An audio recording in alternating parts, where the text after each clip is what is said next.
Hello नाज़रीन। तो drama serial प्यार दीवानगी है कि इस किस्त में भी राबी की सास का जो सलूक है वो राबी के साथ बुरा ही रहेगा। वो राबी को जो है नफसियाती मरीज़ बनने की हद तक जो है वो तंग कर रही है। उसको राबी के साथ जो है वो दुश्मनी मौका हर वक्त निकालने का ही दिल करता रहता है। हर वक्त वो राबी के साथ ज़्यादती का ही सलूक करती हैं। इस किस्त में आप देखेंगे कि राबी की बहन के शौहर का जो है वो इंतकाल हो गया है। वो बेचारी 5 सालों से अपने शौहर के नाम पर बैठी होती है, मगर अब 5 साल बाद इत्तला मिली है कि उसके शौहर का तो हादसे में इंतकाल हो गया था। राबी की बहन का जो है वो नर्वस ब्रेकडाउन हो जाता है। वो बहुत ज़्यादा बीमार हो जाती है, उसको उससे ये सदमा सहा ही नहीं जाता है। राबी अपनी बहन का गम बटाने जो है वो अपनी बहन के साथ आती है। उसकी माँ और बहन का रो रो कर बुरा हाल है। उसकी माँ जो है वो बहुत ही ज़्यादा दुखी और परेशान है। दोनों बेटियों की तरफ से किसी तरफ से भी उनको सुख का सांस जो है वो नहीं मिला है। राबी की बहन भी रो रो कर कहती है कि मैं समझती थी कि मुझे मेरे सब्र का सिला मिलेगा और मेरा शौहर जो है वो लौट आएगा, मगर वो तो मुझे हमेशा के लिए छोड़कर चला गया है। राबी अपनी बहन का गम बटाने की कोशिश करती है। उसकी बहन खाना पीना सब कुछ छोड़कर बिस्तर पर जा लगती है। डॉक्टर कहता है कि इसको बहुत ज़्यादा डिप्रेशन है, आहिस्ता आहिस्ता ये सही हो जाएगी, बस इसके सामने रोने धोने वाली कोई बात ना की जाए।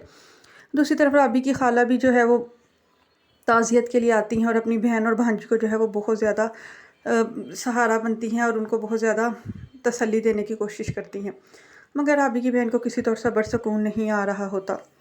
दूसरी तरफ राबी जो है वो अपनी बहन का गम बटाने के लिए जो है वो मेके में आ जाती है। पीछे से जो है राबी की सास को जो है मैदान खाली मिलता है तो वो ज़ेबी को मैदान में उतार देती हैं। वो ज़ेबी को पहले से भी ज़्यादा जो है वो होशियार और तेज़ बनाकर मतीन के आगे पीछे फिरने के लिए कह देती हैं। ज़ेबी जो है वो दिन रात मतीन के आगे पीछे ही मंडलाती रहती है। मतीन जो है वो उसमें बहुत ज़्यादा दिलचस्पी नहीं ले रहा, लेकिन ज़ेबी जो है वो मुसलसल कोशिशें करती रहती है। खूब तैयार श्यार होकर मतीन के इर्द गिर्द फिरती है। उसके सारे काम अपने हाथों से करने की कोशिश करती है। उसके कमरे की अलमारी सही करती है और सुबह ऑफिस जाने से पहले उसको नाश्ता बना कर देती है। और इस सब में जो है वह राबी की सास यानी उसको फुफ्फो ज़ेबी का भरपूर साथ दे रही हैं। उनका बस नहीं चल रहा कि कौन सा वक्त हो मतीन जो है वो राबी को चुटिया से पकड़ कर बाहर निकाल दे और वो ज़ेबी को उसकी दुल्हन बनाकर घर में ले आए।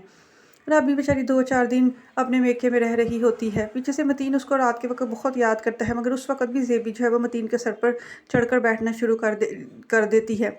वो उसे बहुत ज़्यादा कंपनी देती है ताकि मतीन जो है वो राबी को मिस ही ना करे।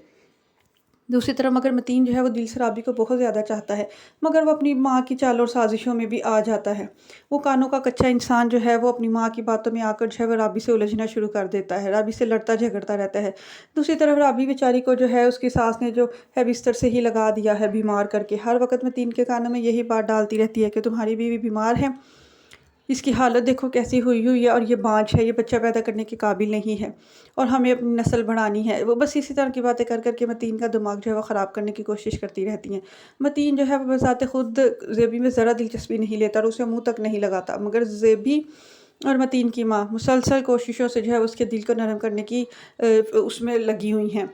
दूसरी तरफ राबी जो है वो अपनी बहन का गम बाँटने के बाद जब 2-4 दिन मेके में रह के वापस आती है तो क्या देखती है कि अलमारी और कमरे की हर चीज़ की जो है डेकोरेशन जो है वो तब्दील की हुई है। उसको सब समझ आ जाती है कि ये जो यहाँ पर ये सारी कार्रवाइयाँ जो हैं वो ज़ेबी ने की हैं। वो ज़ेबी को कहती है तुम्हारी हिम्मत कैसे हुई अलमारी में मेरी चीज़ों को हाथ लगाने की? तो ज़ेबी कहती है मैंने सारी सेटिंग चेंज कर दी है, तुम्हारे कपड़े वो कोने पे रख दिए हैं अलमारी में। तो ज़ेबी उसको कहती है कि तुमने क्यों ये सब किया है? तो राबी उसको कहती है तुमने ये सब क्यों किया है?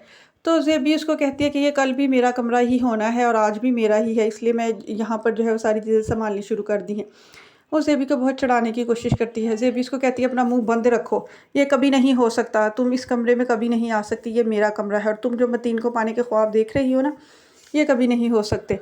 तो ज़ेबी उसको बहुत ज़्यादा बातें सुनाती है, कहती है अपनी हालत देखो, तुम्हारा रंग रूप जो है वो उड़ चुका है, सेहत जो है वो बर्बाद हो चुकी है, बच्चा पैदा करने के तुम काबिल नहीं हो, तुम मतीन को क्या खुशी दे सकती हो? और मतीन के जो है वो अब तुम्हारी तरफ से उसकी तवज्जो और ध्यान भी आहिस्ता-आहिस्ता ख़त्म हो रहा है। उसके दिल में अब तुम्हारे लिए वो मोहब्बत नहीं रही है जो पहले थी।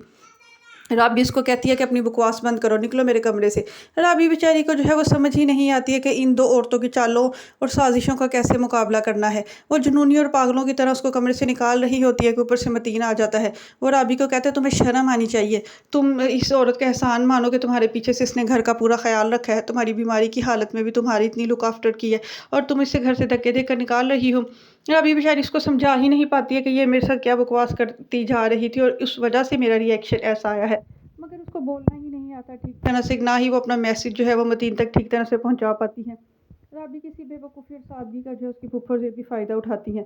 दूसरी तरफ अगले दिन जो है वो ग्रोसरी का सामान लेने जाना होता है, तो राबी की जो फूफा होती हैं वो बहुत ही तेज़ बनकर आ जाती हैं। वो मतीन को कहती हैं कि तुम जाओ और ज़ेबी को लेकर जाओ साथ सारा सामान ख़रीदने के लिए। और राबी कहती है कि नहीं, ये सामान मैं मतीन के साथ ख़रीदने के लिए जाऊँगी। मगर उसकी फूफा जो है वो उसको कहती है, तुम्हें क्या पता, घर के इतने अरसे से तो तुमने घर का काम छोड़ा हुआ है, तुम्हें क्या पता क्या चीज़ चाहिए क्या नहीं चाहिए। बस ज़ेबी जाएगी और ये सारा सामान ख़रीद कर लाएगी।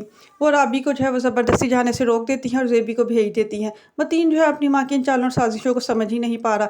जिस तरह से उसकी माँ कहती हैं मतीन वैसा ही करता चला जा रहा है। मगर राबी जो है, राबी को जो है उसको दिल में जो खौफ है वो पैदा हो चुका है। उसको अब इस बात का खदशा जो है वो जड़ पकड़ चुका है कि अगर उसकी फूफो चाहती हैं कि वो राबी को घर से निकलवाएंगी तो वो ज़रूर निकलवाएंगी। राबी बेचारी जो है वो उसको बिल्कुल भी कोई भी सिचुएशन को हैंडल करना ही नहीं आ रहा। दूसरी तरफ उसने अपनी हालत भी बिल्कुल ख़राब कर ली है और मतीन की भी तवज्जो जो है उसकी तरफ से हटती चली जा रही है। दूसरी तरफ ज़ेबी बहुत खुश है कि वो मतीन के ऊपर जो है वो पूरा कब्ज़ा जमाए हुए है। उसके साथ मोटरसाइकिल पे खूब घूमती फिरती और शॉपिंग करती है और खुशी खुशी थैले उठा के घर वापस आ जाती है। ये सब देख कर तो राबी का पारा चढ़ जाता है। वो कहती है कि बहुत इतनी सारी शॉपिंग क्यों करके आई हो। पीछे ही मतीन आ रहा होता है, बस उसके सामने ये आ जाता है कि राबी जो है वो ज़ेबी के साथ बदतमीज़ी करती है। वो राबी को खूब बातें सुनाता है कि तुम बहुत ही आसान फरामोश लड़की हो, वो घर का इतना ख्याल करती है, घर के इतने काम करती हो, तुम उसके साथ बदतमीज़ी करती रहती हो। बस तुम जो है वो सॉरी करो। मगर वो राबी बेचारी जो है वो चुप कर जाती है। उसको हर तरफ से डांट ही जो है वो पड़ रही होती है। दूसरी तरफ अपनी सास को कहती है, जो आप ये ख्वाब देख रही हैं ना कि मतीन की दूसरी शादी करेंगे और मुझे घर से निकाल देंगी, मैं आपका ये ख्वाब पूरा नहीं होने दूंगी। उसकी फूफा कहती है, मैं देख लूँगी, तुम आगे कब मुझसे जीत सकी हो जो अब जाओगी। राबी कहती है, मैं खुद को मार लूँगी। तो उसकी फूफा कहती है, ये तो बहुत ही बेहतर हल है, तुम जाओ मरो, नदी में कूद जाओ या अपने पेट में छुरा घोंप लो, हमारी जान छोड़ो, मैं तो अपने बच्चे की दूसरी शादी करके रहूँगी। तो राबी जो है वो बहुत शदीद गुस्से में आ जाती है। उसको पागलपन का दौरा ही पड़ जाता है। वो कहती है, मैं मरूंगी मगर तुम सबको लेकर मरूंगी, सबको मैं मार दूंगी। तुम ये मत सोचना कि मैं मतीन को जो आपके लिए छोड़ जाऊंगी।